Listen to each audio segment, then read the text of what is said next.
Good evening guys. So, galing akong malayo. Galing ako ng Candelaria, Quezon. So, meron lang akong i-share guys. Dito sa portable. Actually, may ginawa kami. Pinagawa ko to sa anak ko.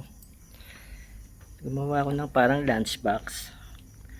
Parang weatherproof ang mangyayari dito sa charger natin. Ayan siya.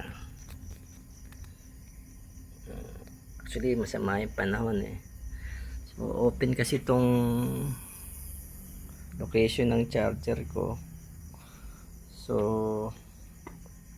at least ito, baka makatulong sa inyo, sa idea ninyo. Kahit mga pumili kayo ng mga kung anong maisip nyo na pwede nyong gawin. Ayan guys. Peace.